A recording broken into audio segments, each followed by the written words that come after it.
following announcement has been paid for by the WZWA Network.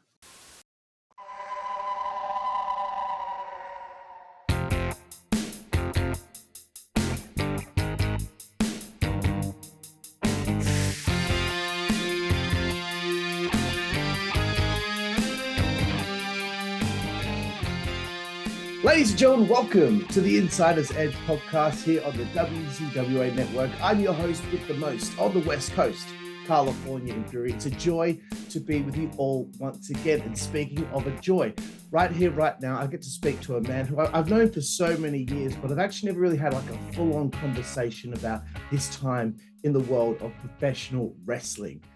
He's one of the head honchos for New Horizons Pro Wrestling here in my state of Western Australia. Ladies and gentlemen, this is the one, this is the only Australian Gothic, Heritor. How are you, sir? Old, grumpy, but quite happy. Quite very much looking forward to, well, having a chat and just having a chill. Excellent, bro. I'm excited too. And, you know, a lot of people out there might not realize being an Australian Gothic is quite the thing to be because, you know, you've got our blistering hot sun, wearing dark clothing. Heritor, would this be the first time you've ever been given a he's hardcore chant? Thinking about it, quite possibly yes, because most of the time when I'm getting absolutely mutilated, people are cheering it because they hate me, which is nice. Which I prefer. Yeah, I know all about that too, bro. But look, Heritor, great to have you on the show. I haven't had anyone from the local scene in quite some time. So this is kind of, it's become a fresh thing for me. I'm excited to get kind of the word out there on the story of Western Australian pro wrestling. And you're a big part of it. So one of my first questions, as usual, that I ask everyone on the show is, how did you become a wrestling fan? Interestingly enough, it was a combination of circumstances. My first girlfriend absolutely loved wrestling, and my brother was an absolute geek over wrestling. He loved it religiously. He would tape it on the good old VHS, dating myself there, and all the lads would get together at the end of the week and sit down, watch SmackDown and Raw back to back, eat some KFC, play some D&D, get drunk and stoned, and just talk into the wee hours in the morning. Right. So it was kind of a, I basically had no choice but to enjoy what was going on at the time. And yeah, I was never really an athletic kid, but I fell in love with the characters and I fell in love with just the whole thing as a spectacle, as a package, basically. Right. And what year or time frame would have this been in? Was this like the early 2000s or? This would definitely be the early 2000s. We're basically looking at around the Edge Lita era. Right. Edge Lita, Big Daddy V, all that stuff. Very cool. And so, okay, so you kind of you become a fan just because, you know, your surroundings and all that. So that's cool. It happened to a lot of us back then. You know, I didn't know much about wrestling, and all of my friends were into it. And the next thing I knew, I was more obsessed with it than they were. So I guess that has to lead you down this path where it leads you to at some stage wanting to get training and get involved in the local wrestling scene. So I'm interested in hearing about this because I don't really know what it was like at that stage because I tried to get into the training a little bit later on down the line. So during this time period, you know, how did you go about it? Okay, so story time, as Cade Morgan is fond of saying. I never wanted to be a wrestler. I was maybe 50 kilos soaking wet, not a single athletic bone in my body. I'd never played any sports apart from occasionally being in the ball. So I was under no illusions that I was going to be able to do this. But a few mates of mine were, and they managed to get into the local wrestling scene. One of them was basically the door bitch of a company that thankfully is no longer running. And through him, a couple of our other mates got in. One became a manager, good old Ebenezer J. Klaus. Excellent. One of our other mates got in, decided that he wanted to become a wrestler. Most people won't know him, but big old bloke named Widowmaker Mange. And me being the teeny tiny, smart mouth little asshole, I wanted to be a manager. Because I figured help my mates out, get a little bit of attention on myself, always a fun thing, and not get violently murdered in the process. That didn't pan out. So I went down to the school and yeah, I was told, well, if you want to be a manager, you need to learn how to bump, you need to learn how to do all these different things. And once that happened, it was, yeah, no going back. I wasn't going to be a manager. I wasn't going to be anything else. I was going to be basically delusions of grandeur, Kane from Command and Conquer, Peace Through Power, Cult Leader, Captain Insano, Captain Kirk, Jeremy Irons from Dungeons and Dragons levels of scenery chewing, and it just grew from there. Right, talk about a real nerd out situation there. I'm down with it. I dig it. And I think a lot of fans would dig that kind of thing too, because most of us like the same things. Being a wrestling fan, we all like the nerdy things. I mean, wrestling fans are just wrestling nerds, just like people who play fantasy football. They're football nerds. Everyone is a nerd or a geek in some form or fashion. They have these interests that they absolutely explode their brains and they just turn into these fact-seeking rodents that just hunt down every single minuscule thing about it, and they can't get enough. It's just when it's things like books or computers that it's looked down and sneered upon. It's one of those weird things about society. Right. Well, speaking of rodents, I know you're wrestling for a certain company in your early days. Could you tell me about your first match that you had, like your first actual match in front of a crowd? Okay. Well, I'm going to scrap the Rumble because while the Rumble / Battle Royale / Grand Old Clusterfuck is what it is, it's funny, but there wasn't really anything funny about it itself. It was what it was. My first ever actual match was against good old mate Jared Slate. Now, it's not the match that most people actually know as my first match. Most people think my first match was under, at the time, it was a balaclava against a bloke called Paragon, Jake Paragon. Yeah. My actual first match was me, one of my mates, Marty, and his brother Rob as Rookie 2, and Rookie 3 in a handicap match. There's a few photos floating around about this, and yeah, I look like I'm about 3. I have the body definition of someone that's about 3, and I get violently murdered like I'm about 3. With kibashi chops, big boots, and just everything. Very painful, but very fun. Of course, I've wrestled Slate, and I know exactly what you're talking about. But yeah, very cool. Were you Rookie 1, 2, or 3? Do you remember? I was the mouthpiece, so I'm just going to go out and say I was Rookie 1. I would hope so. In fact, I can almost 2 and 3. Well, yes, I was the original Rookie in a Battle Royale. Then I was Rookie 2, and Rookie 3. And yeah, I was also fake TNT and a whole host of other characters throughout the years. Very nice, very nice. Doing my research, I wanted to ask you this. What was the deal with you being called Meat early in your wrestling career?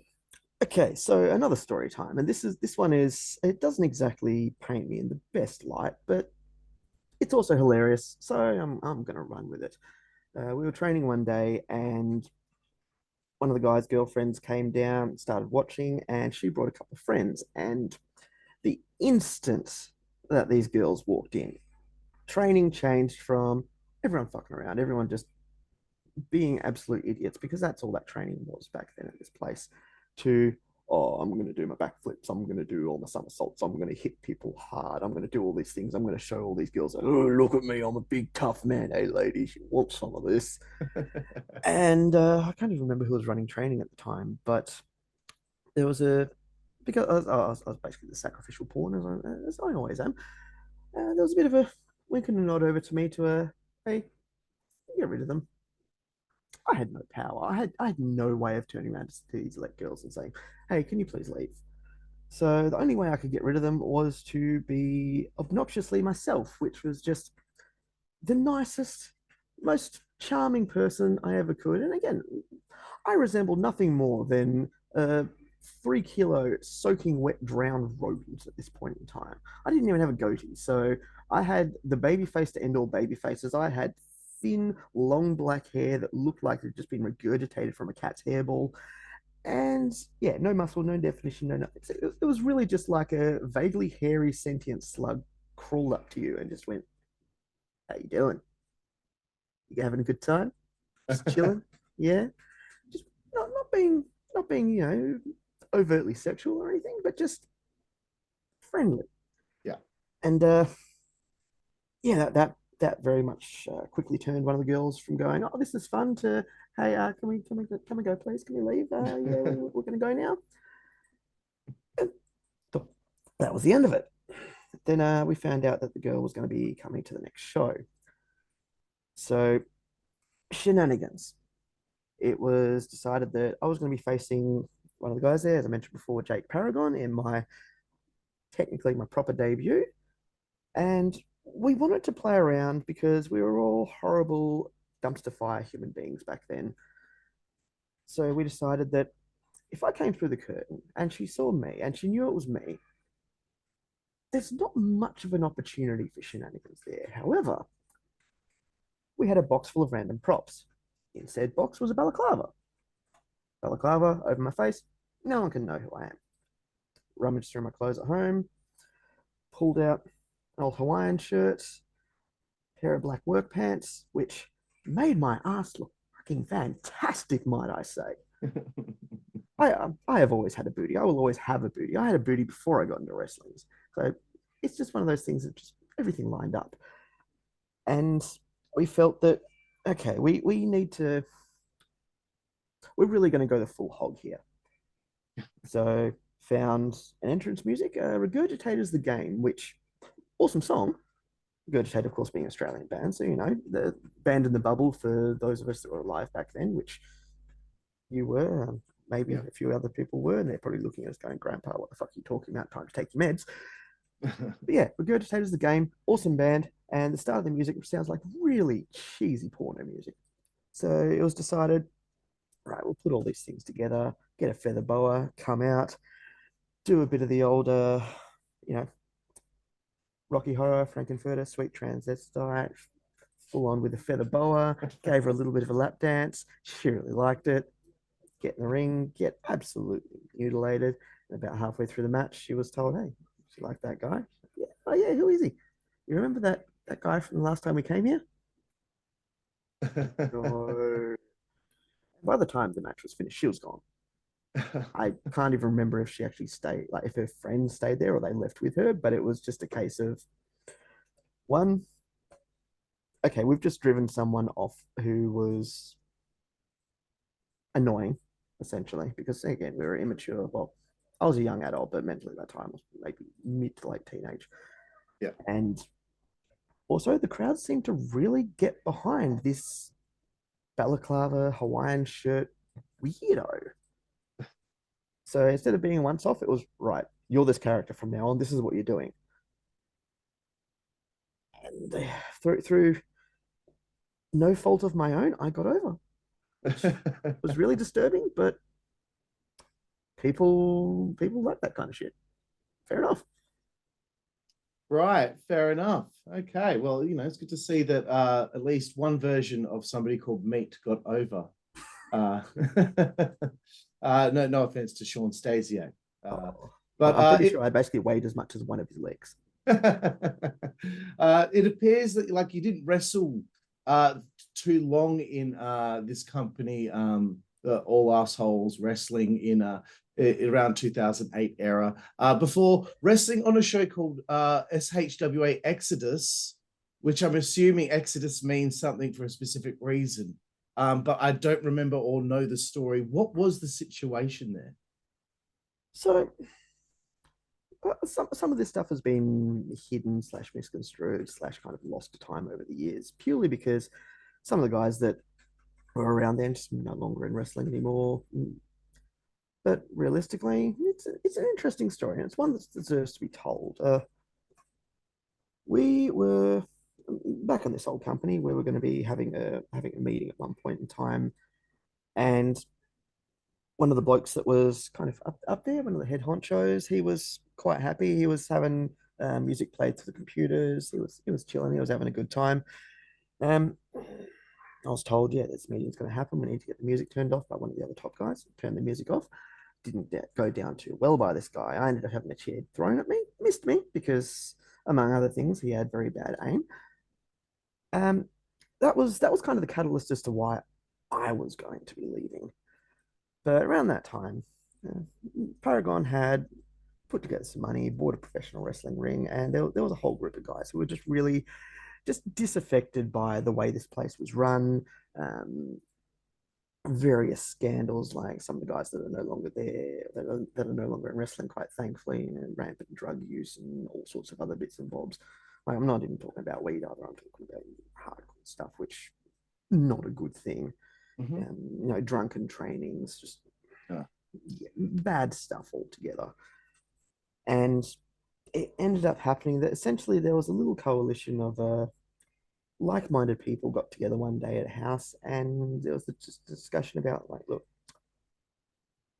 we're getting the fuck out of Dodge because this place is toxic, it is a shithole, and unless you are best buds with the owner, in which case you have carte blanche and you can just do whatever the fuck you want, you are going to be treated like shit. You are a disposer goon and you will never get anything anywhere. And to be fair, that was exactly what was happening. I'm not going to sugarcoat it. It was an absolute shit show of a place. So yeah, it basically became exactly as it was, an exodus. So it was a group of people leaving, joining up with some others that had been in backyard wrestling at the time and wanted to get back in the game.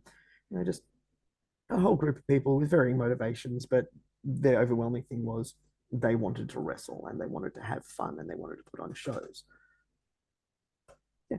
Essentially, yeah, it was exactly that. It was an exodus. It didn't go down too well at the old place. There was many years of online trolling and harassment and hassling and all sorts of just ridiculous, stupid shit, including a gay porn website set up with all the Schwa wrestlers and all their faces. Like, I'm not even mad that there was a gay porn website set up about that. It's just the photoshops that they did was so horrendously bad. That was more offensive. That was the worst thing to me. It was just like a child could do better cutting someone's face out and pasting it on another image. It's just like, look, if you're going to create just these kind of things, just at least do it well. So it was a very fun time, but it was also one of the best things that happened, to be honest, because yeah, it got a lot of us away from some very bad things that were happening there and some very bad things that continued into the future. And yeah, Schwa, first show, definitely not the greatest poster in the world, which was me. Yeah, my poster skills have improved considerably over the years. Definitely wasn't the best show in the world, but all in all, it was a fun show, and that was. It felt like it was going to be promising going forward, which is really all you can ask for sometimes. Absolutely. Well, that's it's interesting to hear this that story, because I always wondered. I'm sure someone told me before, but I just can't really remember.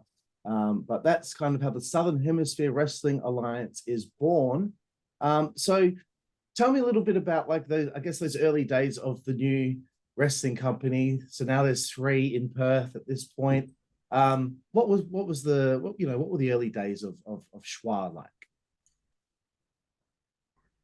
Now that it's hard to say because I mean, let's be honest. I've landed on my head a lot over the years, and my brain is essentially a haunted catacomb of knowledge and random monsters. So it's not everything is organized or even accessible anymore. The early days, it was optimistic, it was hopeful, it was hard work, of course, especially because again, this is a wrestling company that has no has no real home. It has no real ground. It doesn't have a like a pre-existing fan base or anything like that. Everything that we were doing was from bare bones. It was from building it from the very ground up. You know, whether it was obviously the ring, the entranceway, the graphics, the promotion, it's trying to get crowds, trying to do anything. Like, we were having to learn all of that from scratch, and a lot of mistakes, a lot of trials and tribulations. And I wasn't management or anything like that in Schwa, so there's obviously a lot of things there that I wasn't privy to, I wasn't aware of. But the bloke at the time, Paragon, he was relatively open about most things. A lot of things I didn't agree with, but it was still an improvement in that at least he was open about situations. So while I had some issues later on down the track, that was one thing that I was always quite happy with. That he never lied to my face. He never bullshitted me. He never anything like that. And but yeah, it was definitely hard going because I mean again, this was back in late 2008, early 2009. The internet's still in its absolute infancy. We're still talking about MySpace and LiveJournal here. And Facebook was just becoming a thing. The poke function still existed. You didn't have private messages. You would post on other people's walls, and if you wanted to get their attention, you'd poke them. Which I mean, you do the same thing today, but I'm not allowed to do that anymore. Otherwise, my wife will stab me. Um, in the most loving way, of course. But it was very much the dark age, like the old days of trying to build something from nothing, and arguably succeeded. Like it took a long time, but it definitely got there in the end. And Right. Yeah, that's cool. It's interesting, like, learning about a local wrestling company trying to come up during a time where the end all and be all is not social media and the internet. You gotta hit the pavement, you gotta do flyer runs in the area and yeah, all that stuff. So yeah, that is interesting. But there is a point in time, of course, where because I got to get to some NHPW talk here very soon, because that's what most of the rest of this conversation is going to be about. yeah. You're with Schwab for a period of time. I again don't know the story about how NHPW is formed, how this all comes about. Could you give me a little bit of a history lesson of how this came about and how you ended up moving over to New Horizons Pro Wrestling?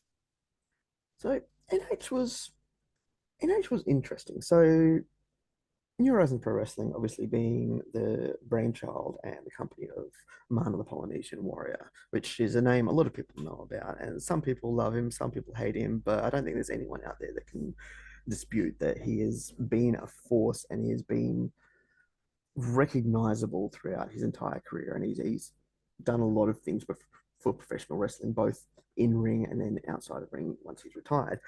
Um, but at the time, all I knew of him was that he had come into the old company and he had violently beaten up this one guy who, at the time, was my friend. Well, I thought he was my friend. Of course, he was just using me, as many people do. But at the time, he showed every indication of actually being my friend.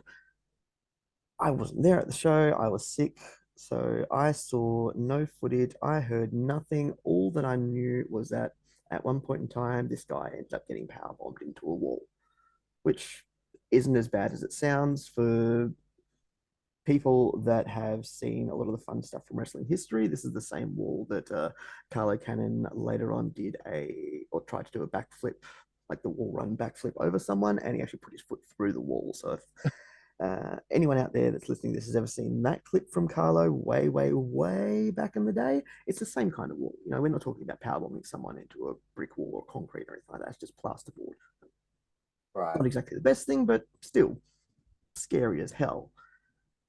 And in the second show I was told I'm going to be facing this guy. Again, 50 kilos, soaking wet. At the time, from the old company, I didn't know any moves. I'd never been taught any moves. I was a bumping dummy, nothing more. So I am pissing and shitting myself. I am just evacuating everything I possibly can from every single orifice in my body, including the ear holes, in an attempt to try and collapse myself into a black hole and just escape this fate. Wasn't to be.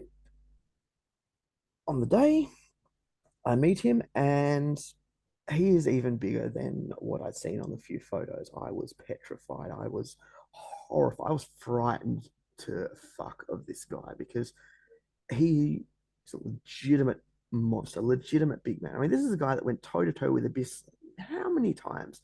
Stood his ground. Intense, intense individual, especially when he's in the ring. My first interaction with him was actually chewing out the owner of the company. So I don't know whether that set me off on the right foot or the wrong foot, but it was a foot nonetheless. Because he was chatting to the owner, and I came up. I was a bit pissed off because the owner had decided, like the day before or on the day, he was going to change his music. I was pissed off at that because you just don't do that. I don't care who you are. Don't change your music at the last minute and expect the poor tech gremlin to try and fix things for you. It's a pain in the ass. Just don't, people. Just be kind to your tech gremlins. Keep us in the basement, slide a slice of pizza under the door, and we will love you forevermore. Just be kind to us, please. So I said hello to Mana, I introduced myself, and then I had a little bit of a polite go at the owner. He was rather pissed off at that because who the hell am I to, chew him out in front of this big important guest? And we got backstage. Mana and I were having a chat, and as it turns out, there's some various things which I'm keeping to myself because they expose the all too human side of him, which, I mean, I'm going to say this. Mana he's just a big cuddly teddy bear. He's just the sweetest person in the world. He's a grumpy old fuck, but he's the sweetest person in the world. So kind of like me, except without the sweetness. But we, myself and my wife, we fell in love with him basically then and there. So he started taking some trainings, and I really liked his trainings. They were very, very useful for me. The interesting thing about wrestling training is you can have 50 different ways of teaching someone a single thing, like a roll or a bump or a move or just anything you can consider. There is a multitude of ways of teaching people. And sometimes you have to run through all 50 of them to find the one that actually clicks in their brain. When Mana was training, more often than not, whatever he would describe, the first or second way he would describe it, I would click straight away. Most other trainers, it would take me ages because there was a mindset there that I instantly recognized, I instantly connected with. And so it was so much easier for me to actually learn from him than it was from anyone else. And that's not a shot on other people. It's just people have different ways of thinking, different ways of explaining things. Like, for example, myself, I am extremely long-winded, and you basically have to hit me with a baseball bat to get me to shut up most times, as this run-on sentence is obviously proving. But yeah, essentially, once he started taking trainings, my brain just exploded, and it just went, right, I need to learn from this guy because he is teaching me, and I'm actually absorbing this information, and I'm not forgetting it. Yeah. Because I was, for many, many, many, many years, I have just been the absolute worst scatterbrained airhead you could ever imagine. You could come up to me and you could tell me things 50 times, 100 times, 200 times, and I'd still see you the next day and I go, hey, by the way, what were we talking about the other day? I know we were talking about something. And that's if I even remember we were talking. Just, yeah, not great brain stuff. And yeah, Mana, his training is very much unlike, it's Wild Samoan training. There's no mistaking it. It's, the Wild Samoan Training Center, Samu, Arthur, all those lads, SLG, straight into Mana's brain. And from him, it comes to us. And it was very old school. It was very punishing. I remember the first time I ever had to do 1,000 squats. I was not happy the next day. I was in a lot of pain.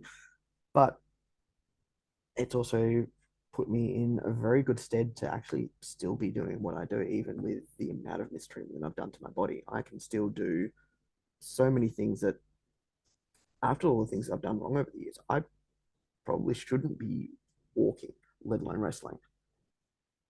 But the work that he put me and others through at that time has made it so that essentially, yeah, I've had that base.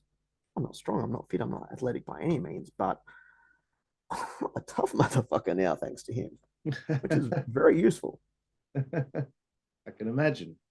Hmm. So like some shows start taking place, and in my research, I did notice that there was a little bit of collaborating going on with the Southern Hemisphere Wrestling Alliance. But could you tell me a little bit about how this kind of morphed into being its own wrestling outfit?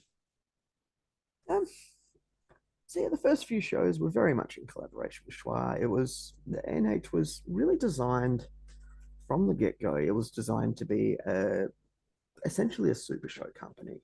So you would see people from every company there.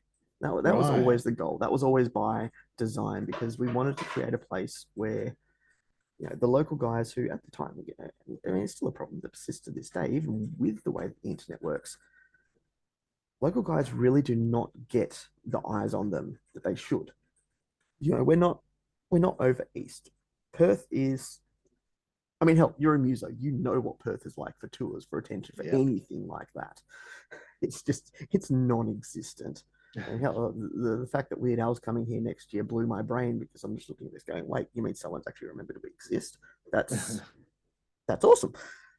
So WA wrestling as a whole, even though the boys were, you know, they were busting their ass. Various different companies, a good proportion of people were absolutely hammering it home and knocking it out the park. They still weren't getting the recognition that if these companies were in the US or if they were in a place which people actually cared about, so many eyes would be on them, but they just weren't.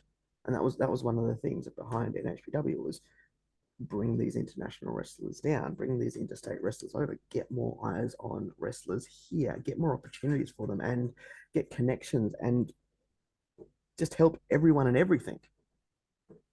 And arguably, again, you can't make an omelet without sacrificing a goat or two to the Dark Lord Corn, but there was more successes than failures around that time. There were definitely people that started to get more opportunities because of this, started to actually get more recognition because of what we were doing. Um, now, around this time, essentially shenanigans, except not in the best way.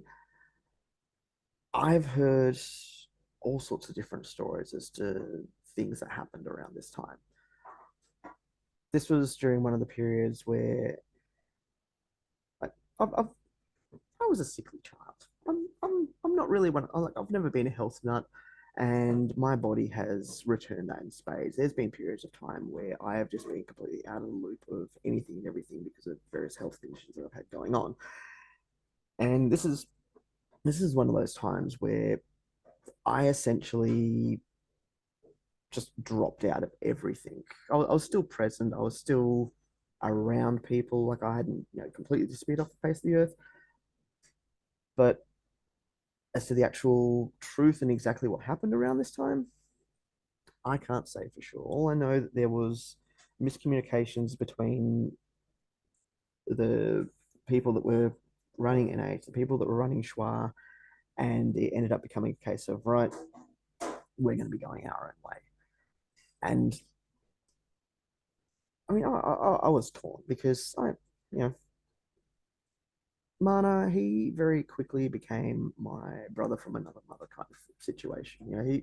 He wasn't blood, but he was blood. He, I mean, it's like I've got a brother, which so it's not like I don't have one, but Mana became the one that I don't want to say a father figure because one, he'll probably punch me for saying that because it's corny, but he kind of was purely because I looked up to him and I was like, who couldn't 6'4", the giant bastard. But it was also the way that he went about things and just every chance he got was always okay, I'm gonna give you more info about this. I'm gonna help you out with this. I'm gonna, fill your head with this. I'm gonna fill your head with that. I'm going every chance he got was always just helping, learning, teaching any single time he could. Even when he was hurting himself, the number one thing on his head was, right, how can I help you?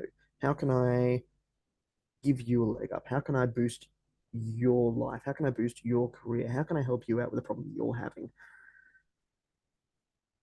But on the other hand, I had guys like Slate who, and I don't want to say he played second fiddle to Mana, but there's a very small group of guys who, especially now in my later years, are my ride or die. They are the ones that have been around me from day dot or as near as can be lined up, and they're the ones that have never, basically the ones that have never fucked me over, despite the fact they've had many opportunities to do so. Slate, Draker, Hardway, Mana. There's a very, very small circle of those people, and like definitely by the end of it, when it came down to NH or Schwa, it wasn't NH or Schwa. It was Mana or Slate, and at the time, the only thing that really swayed was there was some people at Schwa that I nowhere near as bad as the ones that were at AAW, but there were still people that I didn't want to be around anymore. So that I ended up kind of sealing the deal. Like it, most people would probably look at it and go, "Oh, Heritor just thought that he could get more out of Mana." One, who the fuck am I? I'm not someone that was ever going to go international. I'm not someone that's ever going to be like a superstar or a big name or anything like that. And that's never really been my goal. It was purely and simply, I have two friends. One of them could use me more than the other. And that's the one that I went with. And I like to think the way that things panned out, I like to think that was the right decision. There has been a few times where, oh, more than a few times to be honest. There's been a lot of times where me existing in NHPW has helped out a hell of a lot. Not tooting my own horn, not saying I'm some grand savior or any kind of bullshit like that, because if I wasn't here, someone else would have done the stuff that I did. But I was here and I did the stuff. Just how it was. And so it wasn't NHPW and Schwa now at war or any shit like that. There was undoubtedly a few people that felt like that.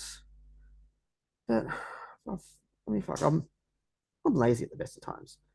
If you have a problem and you want it solved, ask the fat lazy kid how to do it, because he'll find the easiest way to do it with the minimum of effort. And actually hating people is just too much fucking effort. It really is. It wasn't a war. It wasn't anything like that. There was still Schwa guys that would wrestle on our shows. Like that. I think at the time for another year or two, I think we were still using the Schwa ring. In fact, there was still cooperation of sorts. It was just okay. Yeah, we're going to go our own way, so to speak. It was very much a lot more amicable than what happened with AAW and Schwa, Right. which I'm thankful for. No, I think now that you kind of explain the situation, I think it makes sense that you went the way that you did, because who wouldn't want to feel more of use? If you could be of use, then there's also opportunity to learn more about different facets of the business if you're being relied upon as a big help. So I mean, I think the proof is in the pudding. You're still there now, and you're still one of the head honchos of the company, along with your father figure, Mana. Yeah, he's going to stab me for that. 2009, 2010, 2011. You're the NHPW light heavyweight champion. It's renamed the Hi-Fi title, then renamed the Hybrid title. Most people who are highly involved in the behind the scenes of a wrestling company would usually keep themselves booked strong for years, but it seemed like since those days, you've always taken a bit of a backseat to the rest of the talent in NHPW that you would try and, I guess, build the company around. Would you agree with that you've never been one to put yourself in the top spot when you probably could have been able to do that? Oh, easily. To go back to what I was saying before, one of the many things is, at the end of the day, I am the Australian Gothic Heritor. I am a weird mismatch of essentially Oh, that's a horrible thing. I can't even remember the name of the team now, but Sinister Minister, Mikey Whipwreck, and Tajiri. Unholy. No, it wasn't the Unholy. Yeah, is it the Unholy Alliance?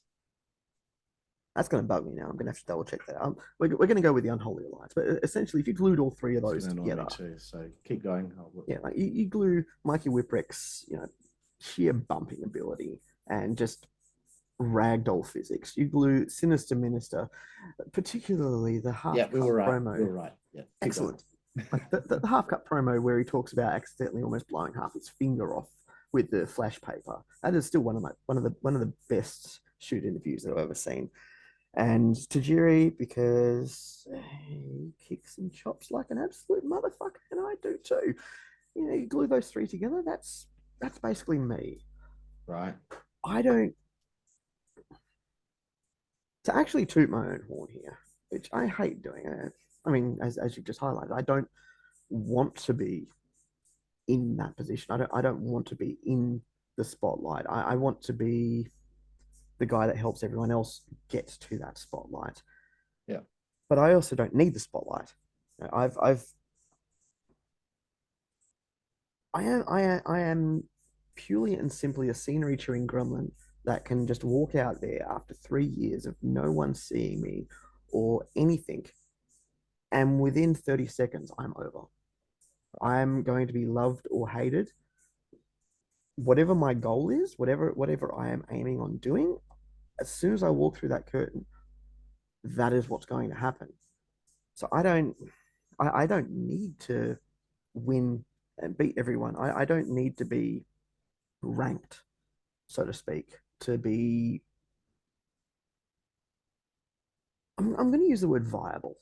Like, it's probably not the right word, but it's close enough. I don't need constant wins to be viable as a professional wrestler, because whether or not I'm on a losing streak that's stretched for 5 years, or I have beaten every single person that's ever stepped out, it doesn't matter, because I'm still going to be over.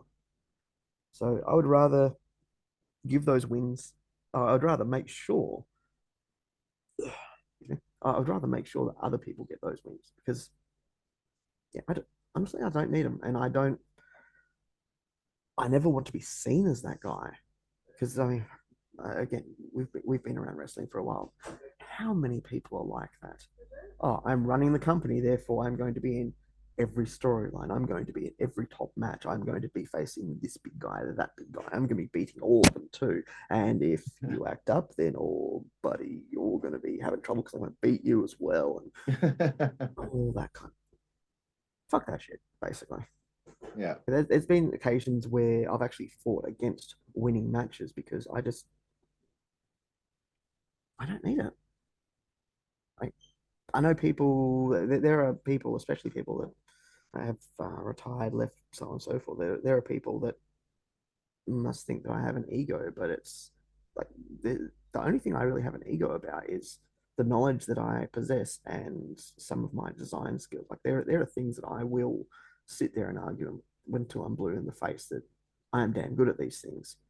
That's about the only thing I have an ego about. The rest of it, I could give two tugs of a dead dog's cock to what people think about me, or whether they think I'm an amazing wrestler, or I should be top tier or ranked or anything like that. It just doesn't matter to me. I want to have fun. I want to entertain people, and I want to help boost everyone up around me. That's all I really ever want to do. I think that's cool, bro. I think that's very cool. It happens very often that the booker's the champion, and he has his own stable, and he's in the main storyline, and everyone else is doing nothing. Okay, let's talk about some working behind the scenes kind of stuff here. And look, you don't have to name names for any of these questions here, but maybe just give some examples of stories dealing the difficulties of dealing with delusional talent. Because I know in wrestling, a lot of people come into it and they they're a little delusional. They seem to, think it's a little bit real sometimes, and they think they know it all. They think they know how it all works, but not everybody has a creative mind, and they think that their idea is the best idea, and they need their idea to happen now, and you can't possibly build up to that idea taking place. No, I want what I want, and I want it now. Things of that nature. Do you have any stories of dealing with delusional talent like that?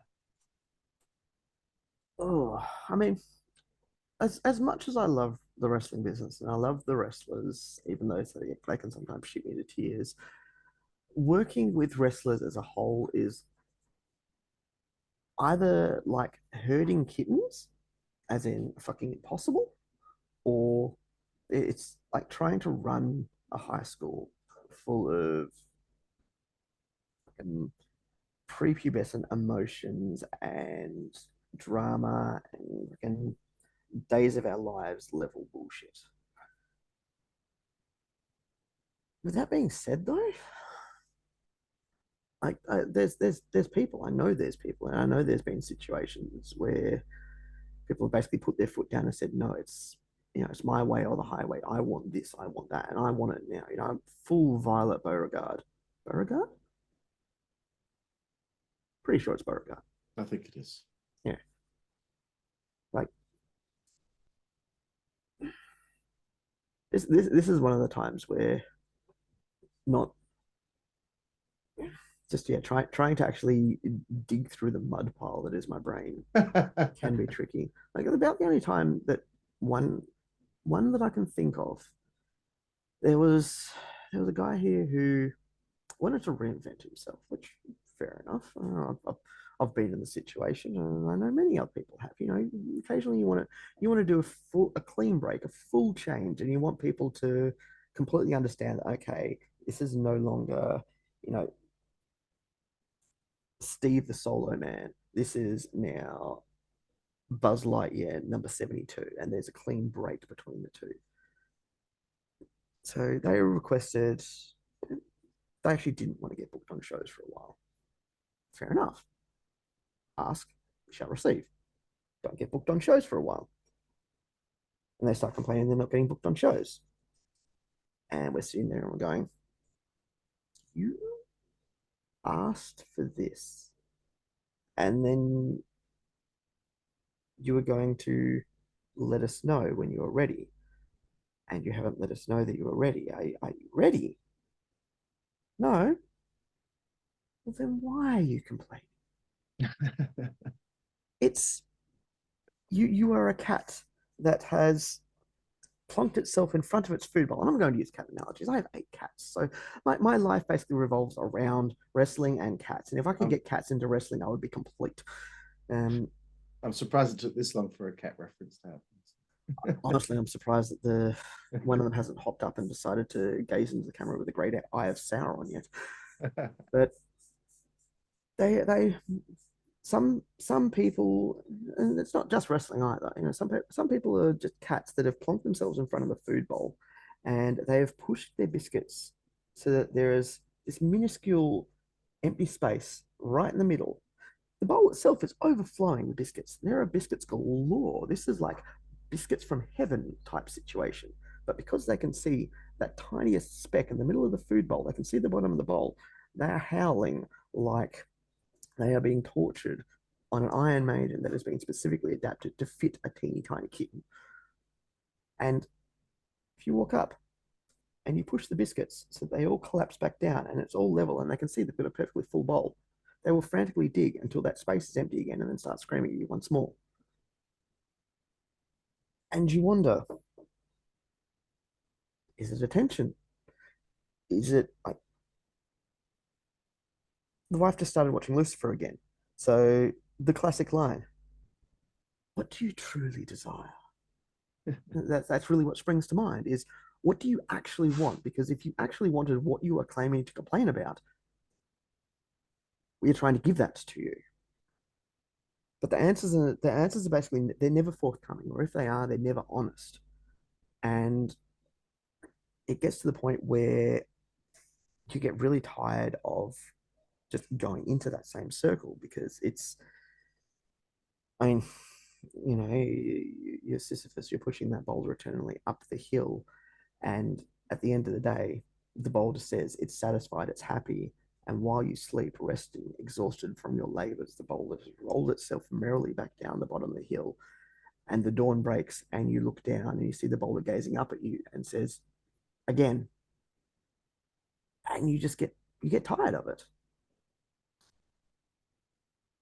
But it's like, again, I can guarantee there've been more situations like that. But for the life of me, people, there's been wrestlers that have had problems with X, Y, Z, and the way we do some things, the way we do other things, the way some things panned out. For the most part, though, there's no actual specific situations I can actually think of, which we're going to finish this up, and my brain's going to go, oh, by the way, what about this, and this? And you've got this guy, that girl, this guy. But right now, it is, yeah, it is a sieve trying to catch water, basically. That's okay, bro. We give a little story there of the guy who didn't want to be booked, but then complained about not getting booked. Like it's, you know, that's funny to me. Yeah. But again, difficulties behind the scenes. How difficult is it? You know, you try to build the company around like a particular talent. They're going to be your art of fighting champion for a prolonged period of time. But as we know in local professional wrestling in Perth, you know, this isn't something that people can make number one priority in their life because it's not something that you can make a living off. People have jobs, families. Just on a whim, someone might find out that they have an opportunity to make all this money by doing fly in, fly out work. So maybe they all of a sudden their career is now either over in wrestling or they're just not going to be there very often anymore. You know, things on a whim from month to month, something can happen, something can change in their life, and all of a sudden they're gone. Things of that nature. How difficult is it building the company around a certain talent, or even just, you know, everyone on your roster, and then, you know, how often has it been that all of a sudden this guy's gone, that guy's gone, this girl's gone because of things that have happened in their life? It's very much like it's very much like it's cyclical in nature. It's, you know, wrestling. I mean, wrestling as a whole goes through its boom periods and bust periods, and we're definitely, it's hard. It's hard to tell what period we're in now because COVID and the associated restrictions and the constant stresses and everything like that really throws a spanner in proper long-term planning because you never quite know. But like, and that's, you know, that's the most recent example of stresses when trying to actually plan, because, you know, you plan something, you promise something, you want to deliver. Like, that's just how it goes. If you say I'm going to be here at a certain time at a certain date, you want to be there because you want to be a person of your word. And so when you're, you know, you're building to a big match, or you're building to a big finale, or you're building to something or anything, you know, even, you know, you've announced a show, and then, you know, sickness runs rife through the roster. It gets to a point where you have to look at things realistically. You have to go, are we doing the right thing? Like, do you put on a show with, you know, a quarter of what you have available and 0% of what you had planned? Um, like the Beaconsfield show that we did at the start of November, you know, Beaconsfield Brawl. That was a fun night. That really was a very fun night for me. But one of the struggles that we had going into it was it was announced, and then just after it was announced, one of the guys had to pull out because they'd actually forgot a very, very, very important date that they had, and they were going to get dragged over the coals dick first if they didn't get this date, this obligation. And that made me just have to change the whole thing up. And it was, it can be frustrating because you have a vision, you have an idea of, right, I'm going to serve you a 3-course or 7-course meal. So here's what I want to give to you as an appetizer. Here's the drinks while you're waiting. Here is your entrees, and then here's this, here's that.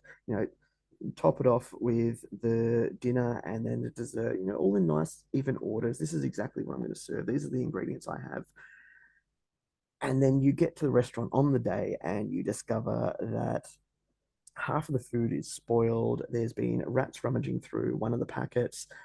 Someone has come in here while they're cleaning, and the cleaner has come in high off their tits, and they've just eaten all of the entree, and your drinks fridge is half empty, and this has happened and that's happened, and you have to do basically MacGyver things to get something that will work, and then hopefully it bears some resemblance to your initial vision.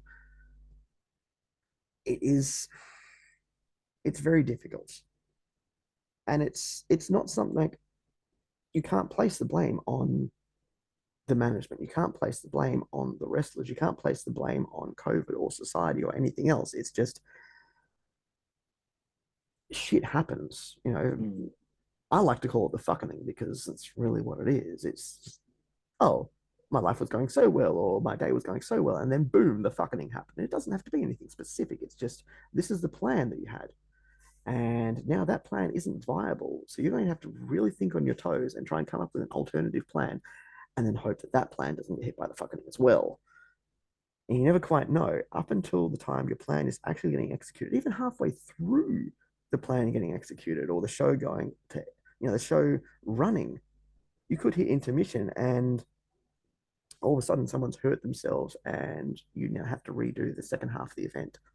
Or, you really never know. I mean, there's a classic case, and this isn't a bad way, but it's a funny one, and it's something that Slate actually put out. Guardians of Wrestling. So both myself and my wife were away from the show for COVID, which was the first main show of NHPW that I've missed since joining NHPW, which was huge for me. And Slate, after his match, he grabbed the mic and he decided to do a bit of a shoot. And he was telling people about the time back in 2009, Southern Impact Night 2 at the... I can't even remember the venue.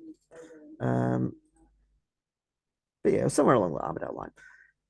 Lovely night. It was me versus one of our rookies called Default Dragon. Now, this match had been practiced at training. It was about an 8 to 10 minute match of training. It was fine. It was all good. On that night, it stretched out to the referee by good old Liam, nonetheless. It stretched out to just over half an hour. And it showed no signs of ending. So Mana was backstage and he looked at Slate and he just said, end it. Go out there and end that match. So Slate came bolting out, and this is young Jarrett Slate. So not quite the absolute behemoth, the absolute terrifying monster that he is now, but a younger Jared Slate, which also means that he was a lot more spry than he is now. So he came out at fucking speed. I saw him coming. I was out of there.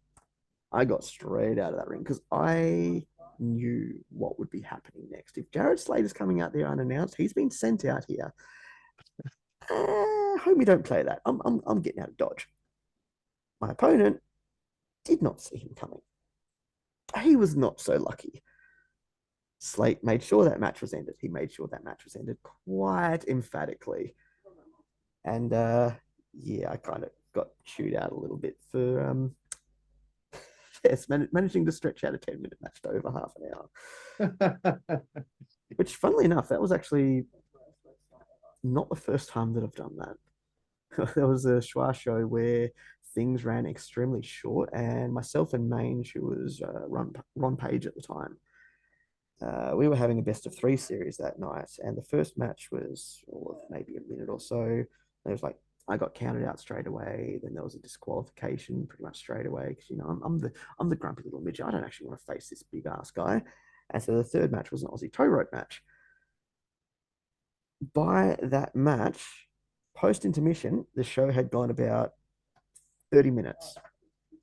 So first half of the show plus intermission had gone about 30, maybe 40 minutes if we're being, if we're being nice. So we were told, stretch it out a little. We stretched it out a little. That match went about half an hour plus. It really shouldn't have been half an hour plus. It wasn't the best match in the world by any stretch of the imagination. But boy, howdy, did we stretch out a match to half an hour, and it was a lot of me getting yeeted around and getting murderalized. So there's like those are some, I want to say, turning chicken shit into chicken salad type situations. The first one was definitely turning chicken salad into chicken shit. The second one was turning chicken shit into chicken salad. But yeah, there's been other times where just it can sometimes be one of the downsides that there's a lot of memorable moments in wrestling in my career, and not even just in my career, just in general things that I've had to deal with and call things on the fly. There was an interesting time where Final Chapter 2014, we had the Strong Style Thugs. So we had Low Key and Homicide versus the Basso brothers, Grim and Mimic, for the SST Legacy Tag Team Championships. This match went to a time limit draw. Now, what was meant to happen was the GM, the commissioner at the time, Percy T, he was meant to come out and announce on stage that, okay, this is a draw, so this is what's going to happen. You guys didn't win the titles. This is going to happen the next day.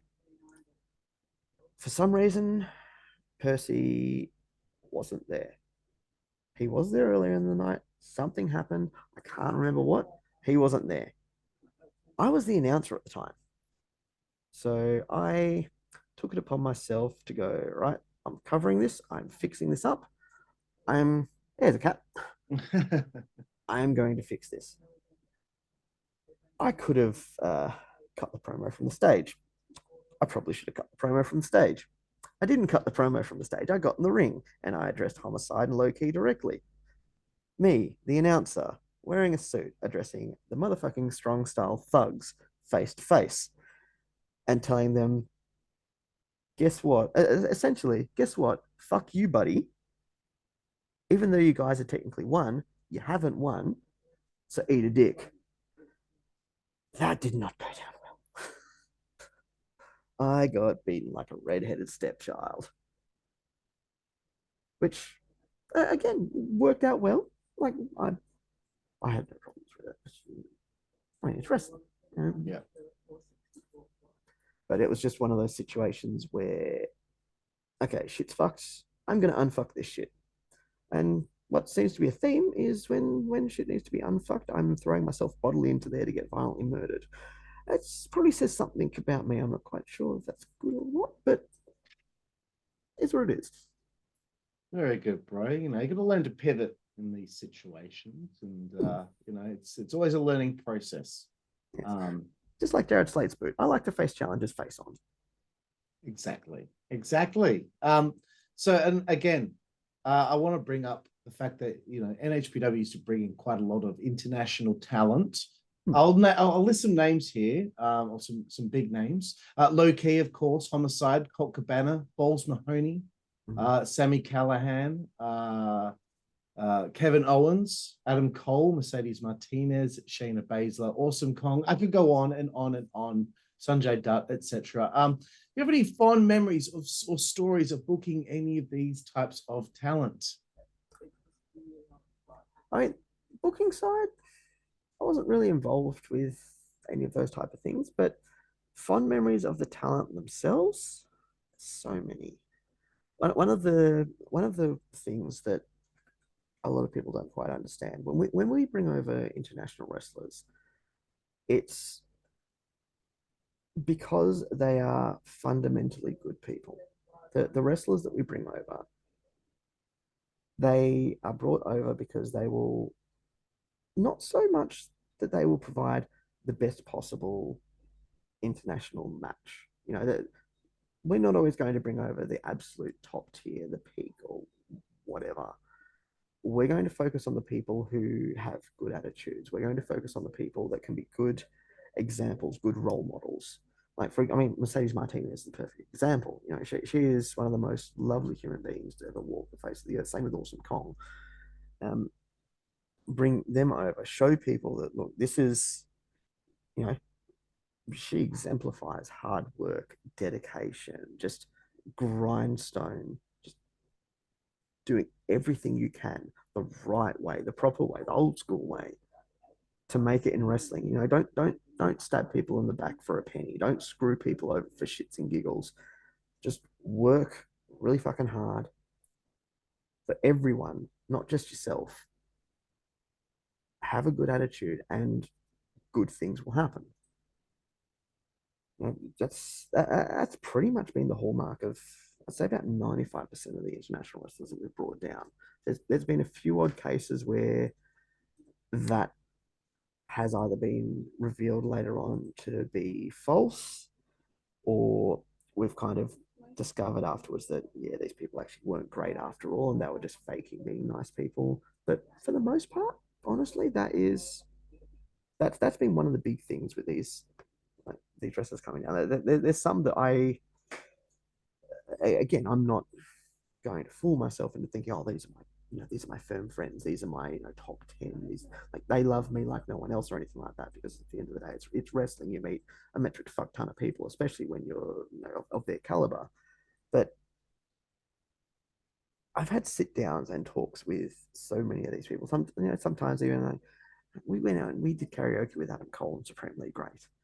That was a fucking blast. Like, I've done karaoke with Awesome Kong. That's insane. Pretty good singer too.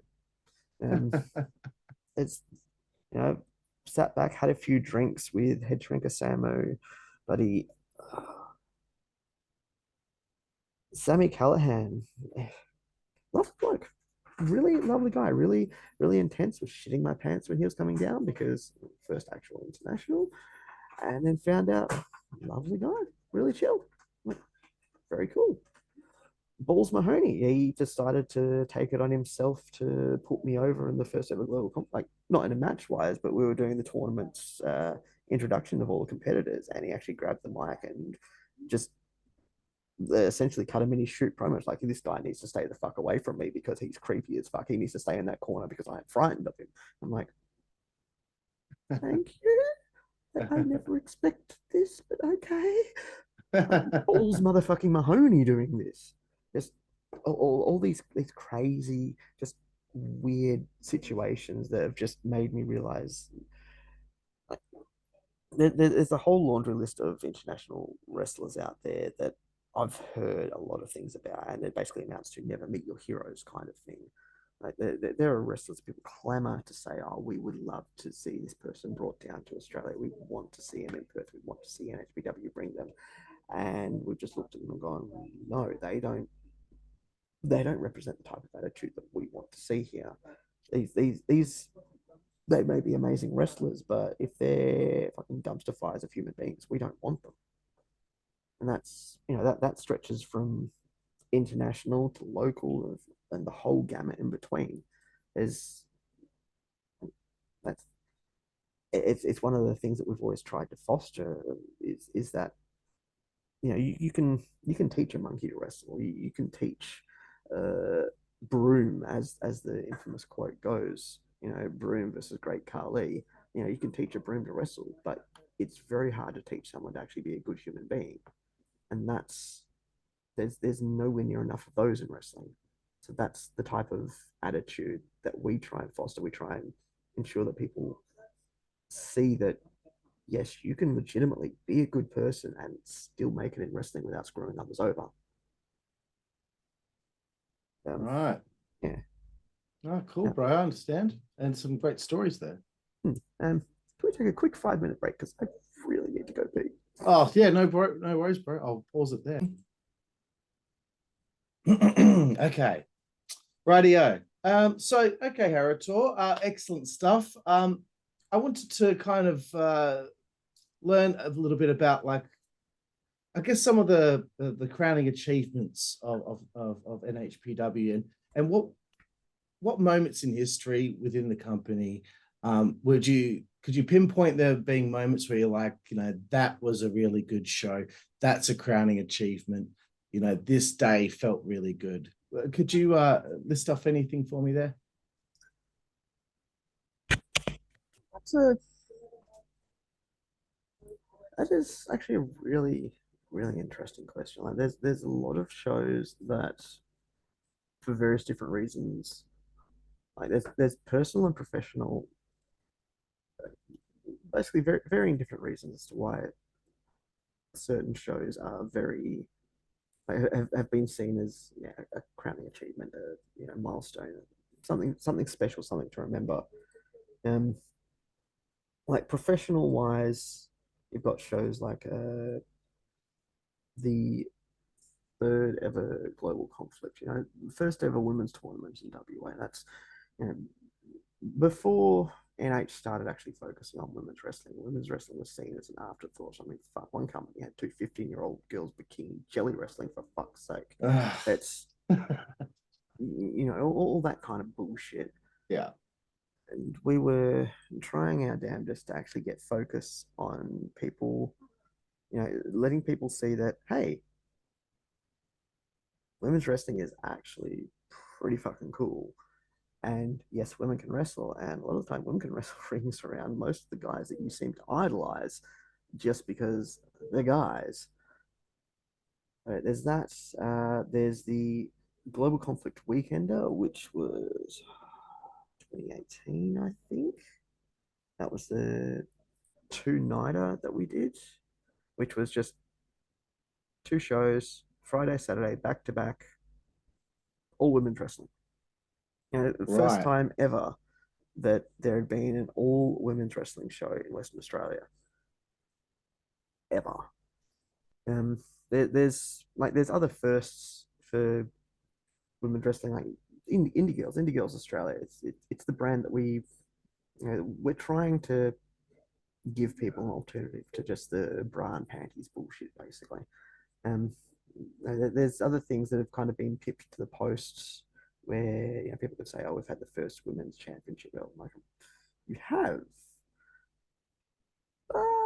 What have you done with it? Stuff like that. So there's all sorts of little bits and bobs, but that's kind of the attitude that I've been getting away from over the years. Of just, honestly, other people are going to try and claim they are the biggest, they are the best, they are X, they are Y. First time this happens, first time that happens.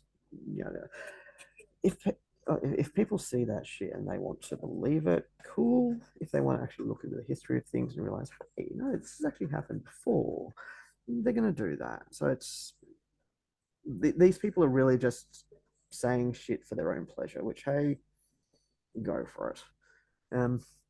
But yeah, professional wise, a lot of the indie girl stuff is definitely a high point. Um, there's, like, some of the shows that have honestly been a huge, just business wise, we've looked at this and gone, this is huge for us. So there's something that's actually been organized for the last few years. Is we are the first wrestling company in Australia and the second wrestling company in the world to actually partner with Culture City for sensory, basically, brain word not work, but like, sensory bags, disability support. So you've got headphones for people who have noise sensitivities. You've got bags full of toys for people that people that need to sting during the shows. We've got a quiet room for if they get overwhelmed. All those little things that's trying to make the company and trying to make the shows a lot more inclusive for everyone.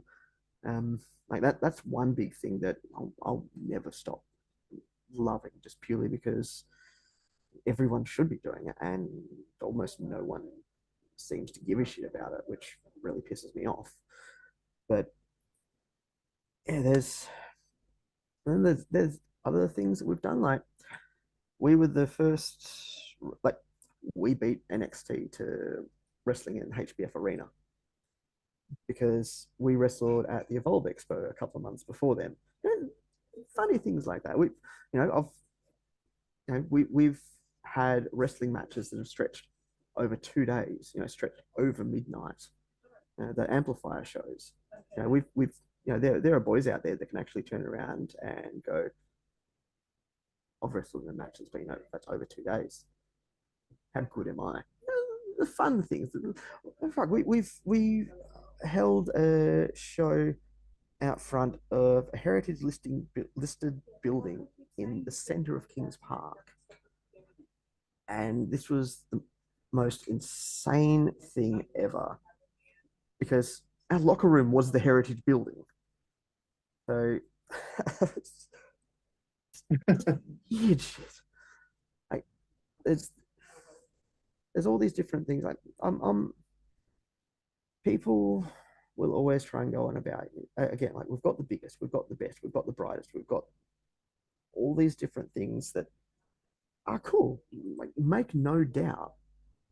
I'm gonna say, and people will probably go, "What the fuck? He's breaking the cardinal rule," but fucking amazing work, EPW, for what you did at Reawakening this year. Stadium show, 800 plus, and huge. I mean, New Japan came down and they got less than 1,000. Fucking the Young Bucks, Minoru Suzuki, and all that. So EPW did huge work. 100% they deserve to be congratulated for that, for everything that they've done. But that doesn't take away from things that other people are doing. And that's the thing that it takes people a long time to realize is that you and me may be going down to the beach and we both decided that we're going to go down there and we're going to build a sandcastle. We're going to each build sandcastles because fuck yeah, down the beach, sandcastles, all wet. Yeah, this shit's going to be fun. And,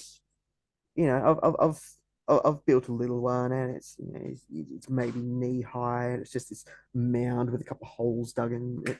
And I look over at you and you've built the fucking lean carapaza in sand. Somehow, I don't quite know how. No buckets, no spades, no nothing. The crenellations, the archways, everything is picture fucking perfect, down to a teeny tiny sand person standing a while away, pretending to push it back into place. But what you've achieved does not make what I've done any less worthwhile or any less important. And so it's sometimes it's actually the little things personally that I value a lot more. Like I value, the first time that I wrestled, the first time that I wrestled James Draker, gorgeous Gary, James Draker, gorgeous Gary, Schmidt, gorgeous Gary, then back to James Draker again, whatever you want to call him. Hell, El Senor Entertainment. The first time I ever wrestled him, despite knowing him for over a decade, was like 2019. Wow. Which, yeah, it was a bit of a holy fuck moment because one of my oldest friends in wrestling and I'd never wrestled him. Like, I've been over his house and helped his mum set up her ADSL back in the day because, I used to work. I used to work for an ISP and I used to do that shit. Like, but I'd never wrestled him.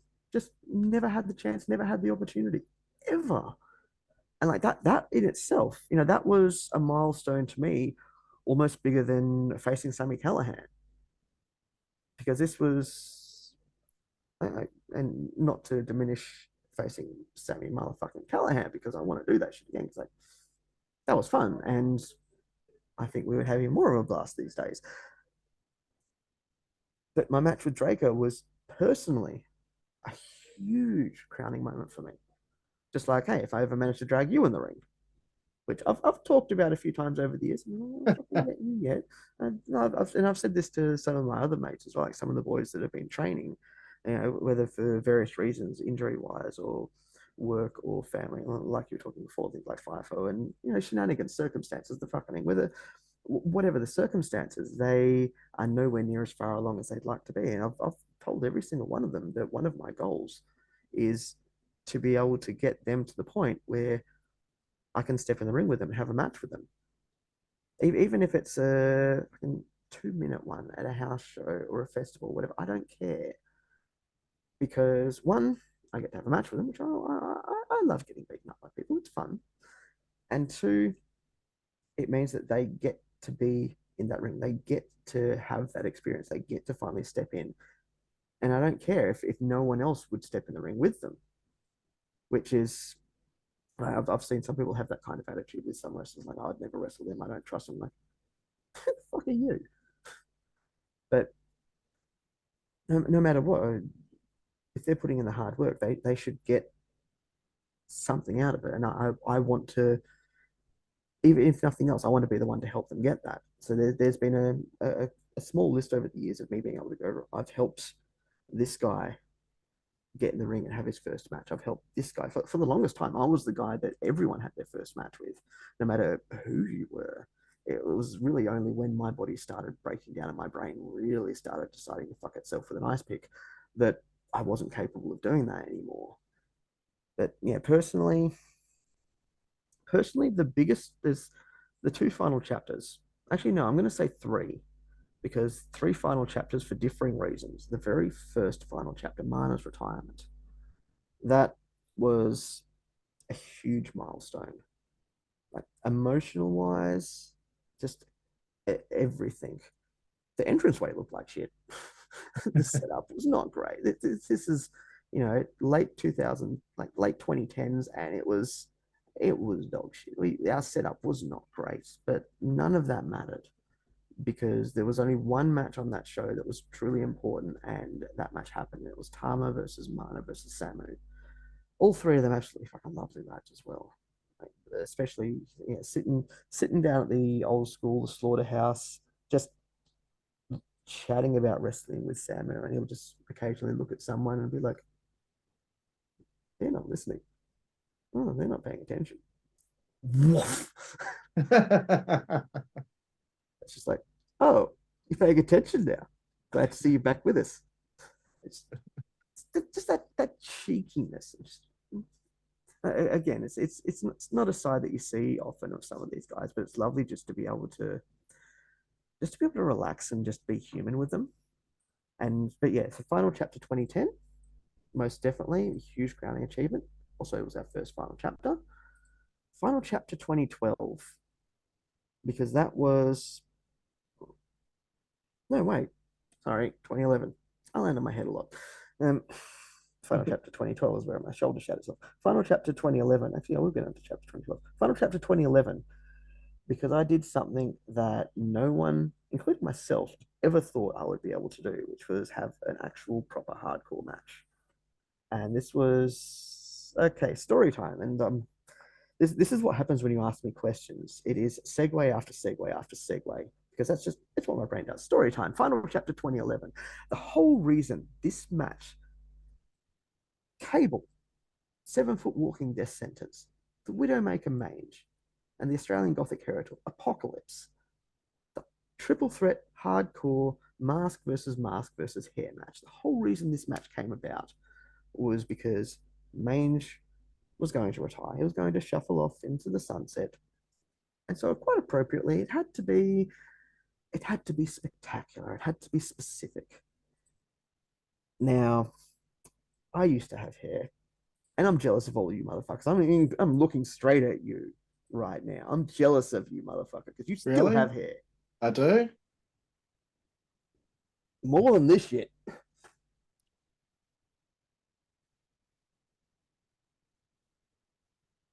You got me. Okay. It's been a less. while, bro. It's been a while. It's been a little while. Okay, so I'm jealous of all the rest of the people listening, all the thousands of Heritorites at home that have hair. If they really love me, they'd shave it off as well. So I used to have hair. It wasn't exactly amazing, but it was one of those things that, I had to make sure I had long hair. I had to make sure I had a goatee, because if I didn't, I just looked like a giant fucking thumb. And I've proven that in subsequent years. but one of the things was, okay, this was never getting shaven off, and I'm going to drag my wife into the pit here because she it was kind of her rule that that was never getting shaven off. Fair enough. She liked her skinny little goth guy. She liked him. This teeny tiny bat of darkness, bleh, bleh. She loves that boy. And we were all sitting back, having a few brews, and we were just chatting about shits and giggles. It's like, trying to work out how we could send Mange off into the sunset. And it was kind of one of those, the half cut chats where everyone's going to outdo each other just by that little, because, hey, what about this? What about this? What about this, buddy? Yeah. And it started out, okay, so yeah, we should do a triple threat, and it should be a hardcore match. Yeah. And she's there, and she's joking. She thinks we're joking, so she's agreeing with everything, and so that's her fault. I love you. We weren't joking, so she's agreeing with everything, and we got to the point where like, there has to be stakes behind this. Yes. Mange wears a mask, well, hood socks / stocking, and you can see through it. It's a mask essentially.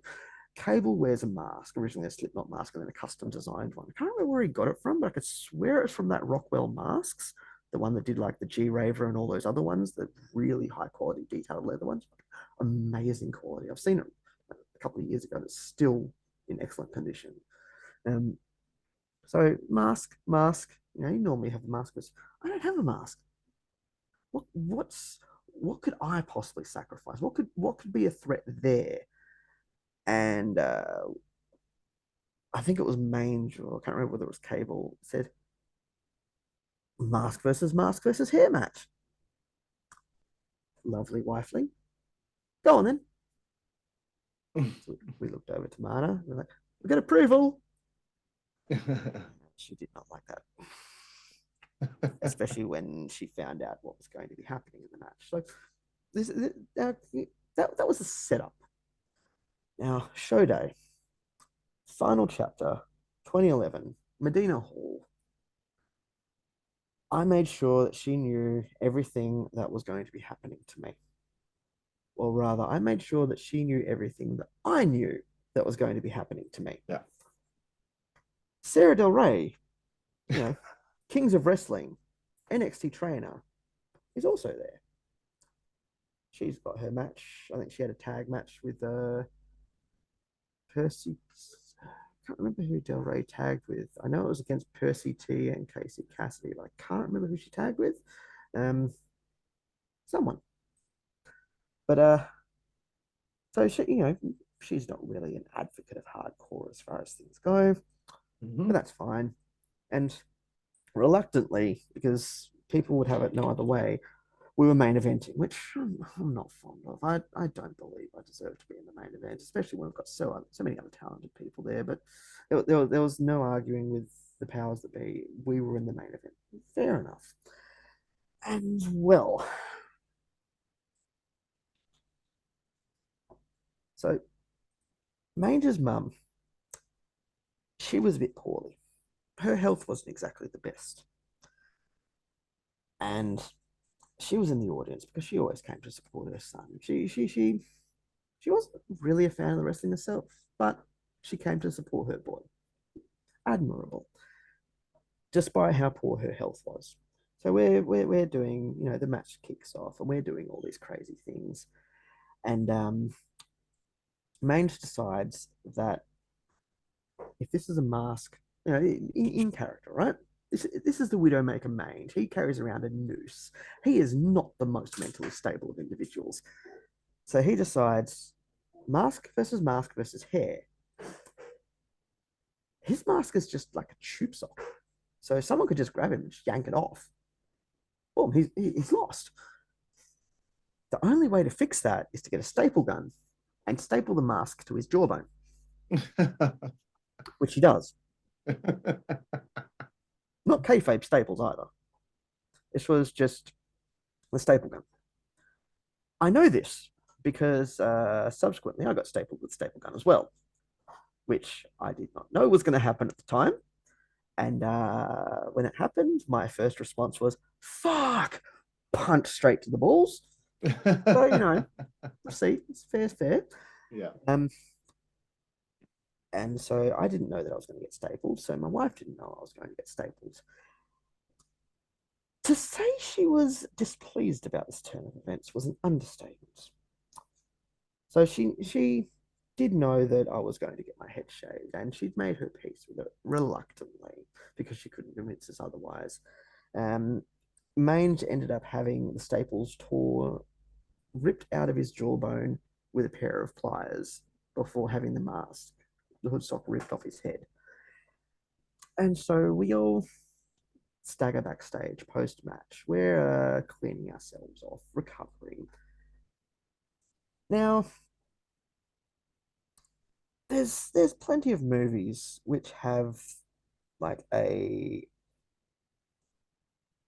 shock moment, a horror moment, an oh shit moment. I'm going to say, for example, Constantine, the Keanu Reeves one, the movie, not the TV show. I fucking loved the TV show because that was very much more accurate portrayal, but nonetheless, great movie. Peter Stormare as Lucifer opens the doors, and it's fuck. This is beyond apocalyptic. This is the gates of hell have opened, and the gates of heaven have slammed shut because even God trembles in fear of what has just been unleashed. And there's my wife, my lovely, darling, beautiful wife. And you could feel visible heat and waves of anger emanating off her. And it was like high noon at the OK Corral. It just, the crowd parted and just shit. left. And she apologized to everyone beforehand, and they all got the fuck out of Dodge, like including Chris. You know, guys like Chris Weiss, who, you know, he's not built like a sack of walnuts. He's like a sack of walnuts had a nut sack, and that nut sack was stuffed into another sack of walnuts for 15 generations, thereby birthing the ultimate sack of pure walnut. You know, this is, you know, Bob Sapp except white and talented. You know, he got the fuck out of Dodge as well. And she tore so many shreds off of all three of us. Just, I can't remember whether I was the first target or not, but all I can remember was her finally turning to Mange and just going, and your poor mother. And then it was done. Like he schlepped out there like a kid who had just been told there was no Christmas. And he walked out there and he went to his mum and he apologized like no one has ever apologized before. And so, I mean, that's one of the reasons why that show really sticks in my mind, and it's an amazing accomplishment because my wife displayed to everyone that she could go full violent psychopathic murder, and there is not a damned human on this earth that could ever stop her, and that's why I love her so very much. And but also because I proved to myself, so to speak, that I could actually do hardcore if I needed to, and I could actually hang with people who were quite definitely above me. Mange, by the end of it, wasn't the best wrestler in the world. Cable was definitely up there. And there's been a fair few times since where I've had matches with other highly skilled wrestlers, and I've gone, you know, in that 5 seconds after a match before your brain then self-sabotages and goes, oh, by the way, you fuck this, you fuck this, you fuck this was shit, this was shit. You know, all that bad crap. That very brief moment, my brain actually goes, that actually was a good match. And that was the first proper time that I knew that I was able to do that. You know, not being carried through a match. Because while my match with Sammy Callahan was pretty good, you know, for what it was, and there was some mitigating circumstances around it, it was very much him making me look like a fucking superstar because it's what he did. And that's also, again, that's the attitude I've tried to carry through to everyone else. And 2012 was the night where I made a comedian, John Robertson, the creator of The Dark Room, who has actually gone on to quite subsequent fame as well. He's living in the UK and he's doing very bloody well for himself. That was the night where I made him a star. And then I violently murdered him as well. To be fair, though, the real crowning moment of that is actually his comedy club. I think it's the Melbourne Hotel in North Perth, where the old Hi-Fi Championship. I don't know if you remember the old Hi-Fi Championship before it became the hybrid one. The Hi-Fi Championship was big, heavy. Like I'm talking heavy-duty industrial boxing belt. This thing was heavy as fuck. Sheep, like wool on the inside. And we decided that we were going to do a spot to drum up some interest at his comedy show. So I went to the Melbourne Hotel, and a wrestler that he was getting mentored by at the time, Mikel Pache, he clocked me open with the hi-fi belt. That belt is fucking hardcore. My head burst like a ripe melon, and I'm sitting in the front crowd, concussed to fuck. Just it was that bad that it was just doing the full-on Ric Flair, actually squirting at high pressure out my head, spraying a couple of empty chairs. And this lady right next to me turns to me and said, "Is that fake blood?" And I'm like, yeah, sure.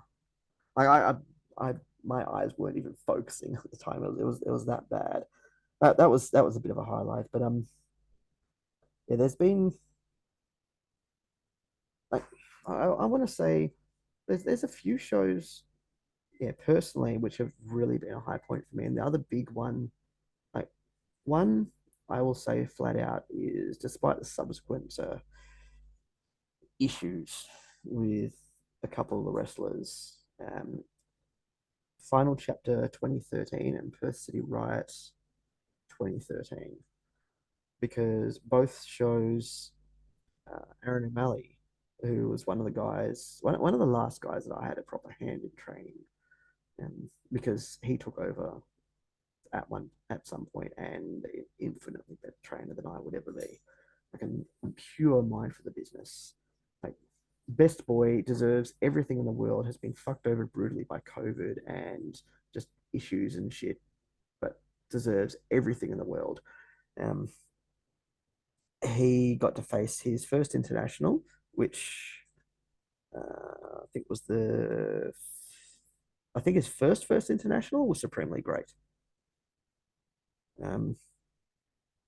Then his next few internationals was the fuckwit David Starr and the other fuckwit Michael Elgin.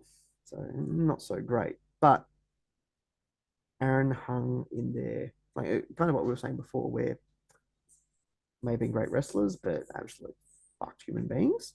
Yeah. But O'Malley hung in there. In fact, he thrived with all these guys. And that was personally, that was huge for me. Not for anything for myself, but for O'Malley. Because he is, if you had 20 O'Malleys, you could conquer the world. Pure and simple. You would, no wrestling company would be able to stop you if you had a roster full of Aaron O'Malley. Which, now that I say that, that sounds really bad, but I don't care. Like hard work, complete body transformation, complete mind transformation, everything transformation. I cannot speak enough about how good he is and how much hard work he's done. So him being able to get that opportunity, and then not only having that opportunity, but utilizing it, thriving it, and rising up from it, love it. And the other show is for again, a multitude of reasons, the Final Chapter just gone in New Zealand. Professional wise, because it's a culmination of a goal over 20 years in the making for Mana and the company, which was to bring wrestling to his hometown. Right. It was also a damn good show, to be honest. That was a really good night. Personal wise, international wrestling debut, which again, I never thought that would happen for me. That's not something that could ever have been on my mind. Like this skinny, wimpy little kid who flinches at loud noises, has never done sport, hates pain, is just complete and utter coward, has now wrestled internationally. Uh, it, it would literally blow my mind if I could go back in time and tell my past self that. And then, yeah, personally as well, being a part of that culmination of Mana's goal for that many years, knowing everything he's been through, knowing everything he's suffered, all the hard work he's done, everything that he's put, like everything him and his his partner in crime, Corinne, who co-owner of the company, co-runner, everything for both of them to finally realize this dream, and for myself and my wife to have been a part of that. Like I would take that over fucking being invited to help produce WrestleMania or fucking All Out or any of that shit any day, because this is just so intensely personal to me. And yeah, those would definitely be the highlights of my career, so to speak, the highlights of personally and professionally for NHPW, and then Heritor himself. Brilliant. That's awesome. Yeah, I did see in my research that you went over to New Zealand. So I mean, to me, that sounds like a pretty awesome thing, especially for your father figure. Just throwing that one out there again. Fun fact was, I actually didn't know at the time, but I had a sinus infection and tonsillitis. So I wondered why I was feeling a bit poorly throughout the whole show. But yes, it turns out, yes. Very nice, bro. Well. Couple more questions here to go, Heritor. Fantastic stuff. NHPW, what do you hope the company to accomplish in the future? Is there anything on the bucket list for the company? Well, company-wise, the vision is always going to be the same as it has been, which is put on wrestling shows for everyone. Whether you whether you live in the cool suburbs, the northern suburbs, the high rise, the affluence, the rich kids, that kind of stuff, or whether you're, someone like me who lives in Stabsville, Kentucky, or you're a country boy or whatever. We could care less where you are. All we want to do is bring wrestling to people, and bring. Sometimes it's not even about the wrestling. And this is it's another thing that's, people look at me funny when I say that. It's actually not about the wrestling. It's about it's the experience, yes, but it's when you look out in the crowd and you see a kid, and this kid, for me, I see myself in a lot of these kids, because I see kids that, they do not have the best clothing. They don't really have good fitting clothing. Some of them don't have shoes or whatever. Or you see, we've got a group that comes to a lot of our shows called True Colors, and they're a disability support group. And they know that all they need to do is contact us, and we will make sure they've got seating organized. They have wheelchair space organized. We accept companion cars, all those cultures. We try and provide an experience for people who, I don't want to say shunned by society, but it's more of that people who might otherwise not get experiences. The poor kids who might be having a hard time at home, but they can get to come to our show, and for a few hours, they can just enjoy themselves. They can, they can cheer the faces, they can boo the heels, and they can boo the faces and cheer the heels. All we care is that they are having fun, and that's first and foremost in their mind, that they are enjoying themselves, that they are having fun, that they get to forget whatever else is going on. It's why we do things like the carnivals and festivals and that. Those things are, I mean, personally for me, they're a shit ton of fun. But it's also because, they like, we've had people, like we've had parents come up to us at some of the carnivals that we run, and this will be 3-4 years in a row, and they'll be there every show, every day. And they've said to us, we come to these carnivals now because the kids, yeah, they'll get to go on rides, they'll get to have some show bags, little bits and bobs like that.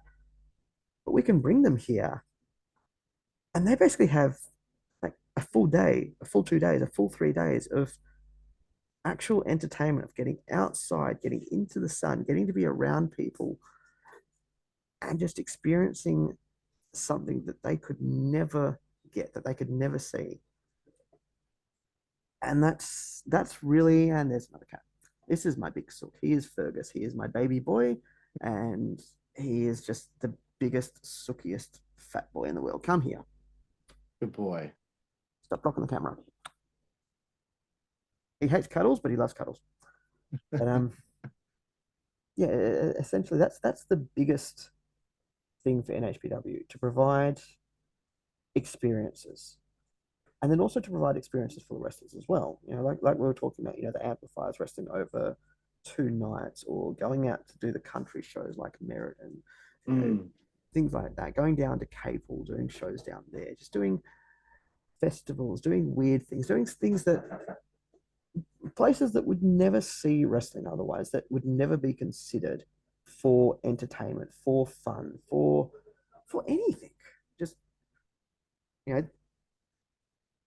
being able to turn around and say, I've wrestled in the country town, I've wrestled in the middle of Perth, I've wrestled in Kings Park, hell, we did Oktoberfest this year, and that was insane. That was like, we've got a photo of a standoff between all the wrestlers there, and then a group of lads came dressed up as the Humble Joes from Dodgeball, because there was a dodgeball tent set up there. Yeah. So we've got a face-off. Average Joes. My wife is my brain. And so we have a photo of face-off between the wrestlers and the Average Joes. Unfortunately, we missed out our chance to actually go verse them in Dodgeball, which I've already told them next year, you motherfuckers.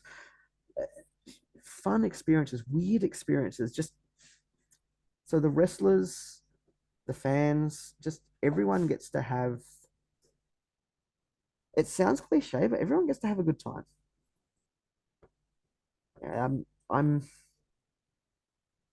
like, that's personally what I'm about, and professionally, that's what NHPW is about. Providing wrestling to the masses. We're never going to be a Globo gym. Like, we're never going to be a WWE. We're never going to try and take over or do any stupid shit. We just want to have fun, wrestle, and get wrestling to people who otherwise wouldn't get to see it. That's never really changed. I'm down with that, bro. I think it's great. I think it's great that you go to these small towns that probably don't usually get a lot of entertainment, and also great for people with different sensory issues, who otherwise wouldn't be able to go to something if it's, conflicts with what their particular problem is. But awesome to hear, bro. And I wanted to give you the floor here right now to let anyone out there know where to find NHPW, where to find Heritor on social media and all the platforms. Okay, so yeah, he does that. So social media, essentially, you want to look for NHPW New Horizons Pro Wrestling, the core place to go, just purely because I'm the social media guy, and I have horrendously poor design choices a lot of the time.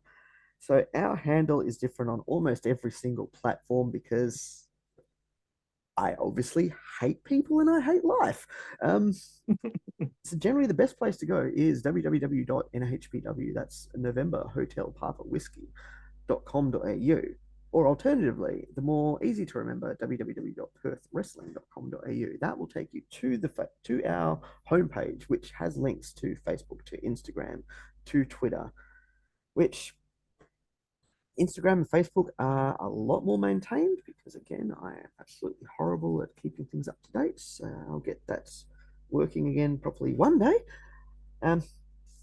Alternatively, if you're looking for Heritor, First off, a warning: you will expect to see 50 million cat pictures and memes, and of lately a lot of Warhammer 40k and World of Warcraft memes. Because again, I'm a massive nerd, but mostly cat pictures and sarcasm and just hatred of humanity.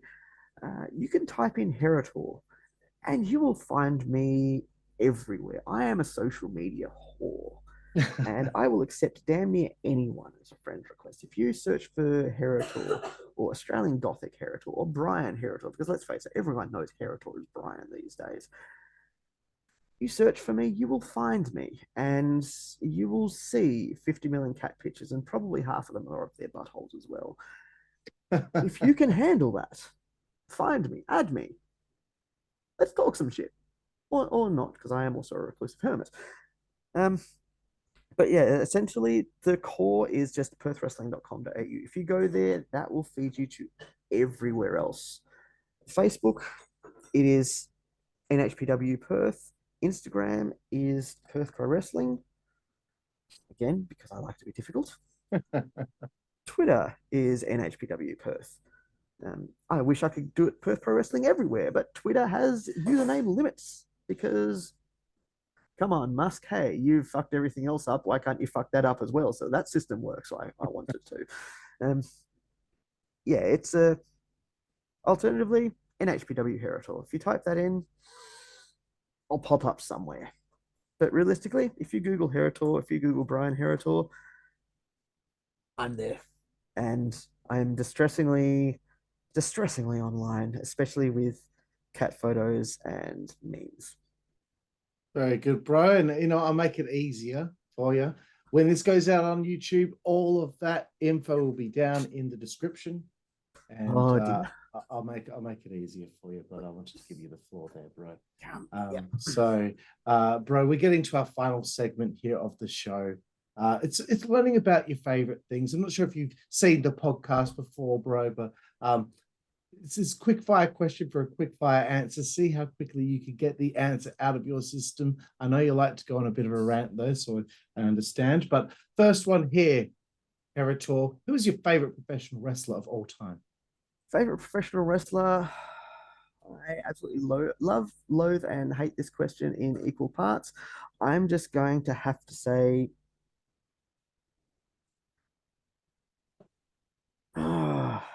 this is an absolute pain in the ass question. Sorry, I'm going to have to say Edge because he was the first. Very good. No, that's a great answer. If you could pick over the years your favorite opponent that you ever worked with, who's somebody that you clicked with the most? Slate. Pure and simple. Slate. Go out there, beat the ever-loving shit out of each other, and hopefully I get beaten out a little bit less than he does, and I win. That doesn't happen. He's a big boy. You know what I like about wrestling Slate back in the day? I think me and him only wrestled one time, but he accidentally kneed me in the nose, and I used to have this annoying bump on my nose, like that stuck out so much. And I swear to God, he flattened it. He flattened the bump out, and I always thanked him for that because it was something that I was very self-conscious about, and his accidental knee to my nose ended up making me a very happy man. So thanks, Slate. Very quickly after these questions, I have a very quick story time about Slate, but I'll get to the questions first. No problem, bro. Do you have a particular favorite match that you performed in your life? Absolute most favorite match. If I had to choose one of my matches to show people, it would be, funnily enough, the most recent match I had against Slate at the Perth Craft Beer Festival. That is the best match him and I have ever had. Excellent, bro. Now we're getting away from wrestling. Do you have a favorite book? Favorite book? Oof. Okay, this is going to be an interesting one because most people have never heard of this one. An easy cop out would be able to say Warhammer 40k Horus Heresy, but specific favorite book is called Villains by Necessity by a person called Eve Forward. The very quick synopsis is essentially the world has conquered all the evils, all the villains, and the world is slipping so far into light that it runs the risk of everything going into endless stasis. So a group of villains have to band together in the opposite of the standard story time formula to actually drag the world back into villainy and release the evil. Where technically they're the heroes though, but they stay villains and true to their villainous characters. Very cool. I like the sounds of that. Do you have a favorite TV show? Oh, favorite TV show? I'm gonna have to go with Supernatural. I can't not say that. It's definitely the longest running one that's occupied my brain. So yeah, I've got to say favorite TV show. If we said favorite mini series, then I'm going to turn around and say, what's the Good Omens? Is the Very word. nice. Good Yes. selections there. Do you have a favorite film? Oh, favorite film? I'm going to list three because I like being difficult.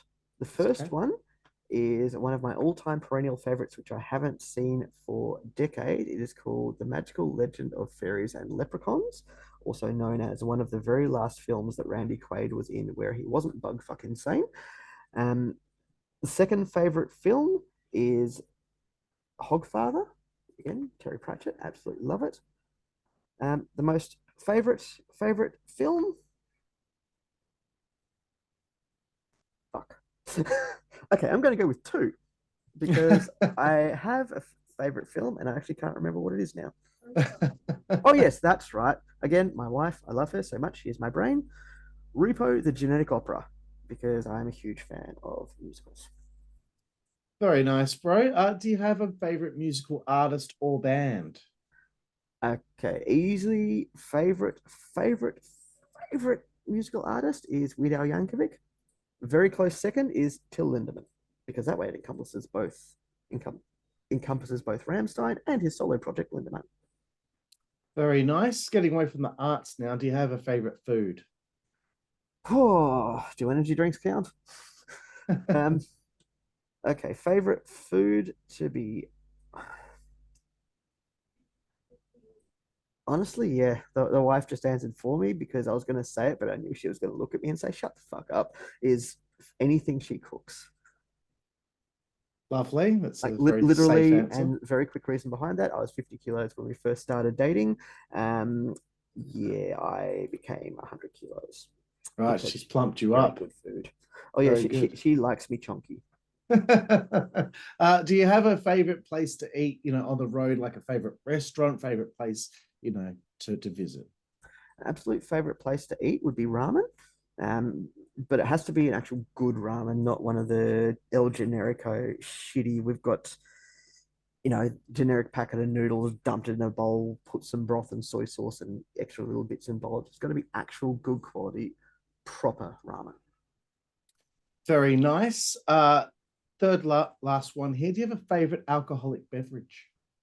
Favorite alcoholic beverage? My absolute top one of all time was Woodstock Honey. They do not make it anymore, but sweet zombie Jesus, that thing went down faster than a fat kid on a slide. And the closest that I can get these days is Jim Beam and Honey.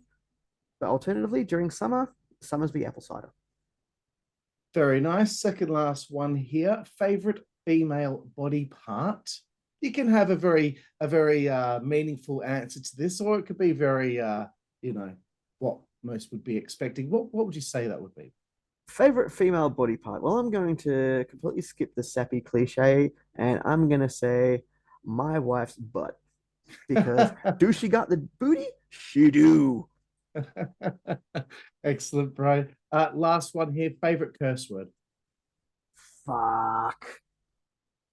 Excellent stuff, bro. That's the number one answer for that question on this podcast. Heritor, you did have a story you wanted to tell about Slate before we sail off into the sunset. Yes, so second time that Slate and I ever faced off after the whole Rookie 1, 2, 3 incident was my first outing as the Australian Gothic Heritor. And at the time, I felt that my face was very plain, therefore, it needed some kind of embellishment, some kind of sprucing up. My thought was that a Phantom of the Opera mask would work. Not a mask, though, actual paint. And what I got was grease paint. So I got a half grease paint, white on my face, bordered by black grease paint. And this was not good quality either. This was very, very fucking dodgy grease paint. The match, quite predictably, ended up with a dust boot straight to my face. And as he came down, because again, he's a strong boy, and I was 50 kilos soaking wet, so he hit me, and my momentum took me down fast. As he came down, his crotch straight on my face. Now, that's not the funny part of the story, because he used to wear the Super L Generic Indie Wrestler 2000 pleather pants. So just past the knee, 3/4 pants, bright red. When he got up from after pinning me, there was a perfect impression of my half mast right on his crotch. And that is still one of my favorite memories of the initial matches that him and I had together. Just him backstage with just my face on his crotch. Loved it. And that also told me, yeah, grease paint is a bad idea. Excellent, bro. Thank you for sharing that one. Heritor, thank you so much for your time here on the Insider's Edge podcast. I've really appreciated it. It's been so fun learning about your time in pro wrestling, learning a little bit about NHPW's history. And I know that there's so much more that we could have talked about. So I'm sure we can reconvene and have you back on the show down the line. But thank you again. Thank you very much, my friend, for having you. It's been far too long between chats, catch-ups, and just shooting the shit and general shenanigans all together. And it is good to see that you are looking well. And you don't have any hair, so I don't hate you quite so much anymore. Excellent, bro. Well, thank you again, and thank all of you out there for joining us here for the Insider's Edge podcast here on the WZWA Network. I'm Karlifornia. This is my old friend Heritor, and we will see you down the road. Thank you. And make sure, people, stay in drugs, don't do kids.